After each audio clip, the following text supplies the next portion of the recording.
হায় হায়, যার শরীরে টাচ লাগলে ভাগ্য খোলে। আল্লাহ রসুল জুমার নামাজ পড়াইতেন খেজুর গাছের উপরে পিঠ লাগায়া। ওই সময় মেম্বর ছিল না, কে জানি কোত্থেকে মেম্বরের প্রযুক্তি শিখা আসছে। আইসা বলছে, ইয়া রাসূলুল্লাহ, মেম্বর বানায়া দেই।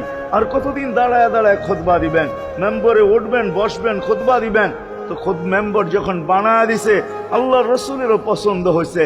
দাঁড়ায় দাঁড়ায় আর কতদিন খুতবা দিব? মেম্বরে পা রাখতে দেরি, শুকনা খেজুর গাছ বাচ্চার মতো কানতে দেরি করে নাই। শুধু কাঁদে নাই, সে তো বলতেও ছিল মনে হয় আমার কাছে যে শুধু কাঁদে নাই, বিলাপ করতেছিল সে। কোত্থেকেই ব্যক্তি আসলো, সে কোত্থেকেই মেম্বরের প্রযুক্তি পাইল, আর মেম্বরই বা কোত্থেকে বানাইলো? আমাকে বঞ্চিত করলো তো করলো কেন? আল্লাহ রসুল তার কান্নার আওয়াজে নিচে নেমে আসছেন, হাত বুলাইতেছিলেন, সান্ত্বনা দিতেছিলেন। তোকে ছোঁয়া দিতে থাকবো, পায়ের নিচে রেখা দিব, তোর গায়ে ছোঁয়া দিয়া মেম্বরে উঠবো। আল্লাহ রসুল শান্ত করতে পারেন নাই। সর্বশেষ যখন বলছেন, তোকে জান্নাতে নিয়ে যাব, তুই দুনিয়া আমাকে খেজুর খাওয়াইতে পারিস না, জান্নাতে নিয়ে যাব, তুই জান্নাতে খেজুর দিবি, আমি মন বেড়া খাবো। তখন যে তার কান্না ঠান্ডা হয়েছে। মেরে দোস্ত, যার ছোঁয়া লাগলে ভাগ্য খোলে।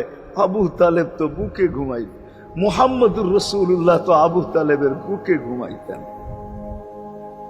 শুধু ছোঁয়া না, যাকে কাছের থেকে দেখলে ভাগ্য খোলে। আল্লাহ রসুল ঘুমায় আছে, জাবের রাদিয়াল্লাহু তাআলা আনহু পাহারা দিতেছেন। দূরের থেকে একটা গাছ মানুষের মতো হাঁটতে হাঁটতে আসতেছিল, মাথার কাছে দাঁড়াইছে। দীর্ঘক্ষণ দাঁড়ানোর পরে চলে যায় নিজের গায়ে জায়গায় লেগে গেছে। ঘুমের থেকে যখন উঠছেন তো বলতেছিলেন, ইয়া রাসূলুল্লাহ, জাদু দেখলাম। কই কিসের জাদু?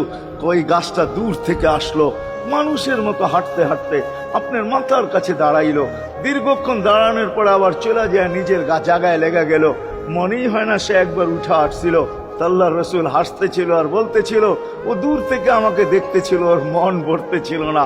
ও আল্লাহর কাছে দোয়া করছে, আল্লাহ তোমার হাবিব এত কাছে, আমি এত দূরে, একটু অনুমতি দাও না, মাথার কাছে যায় একটু মন ভরা দেখি।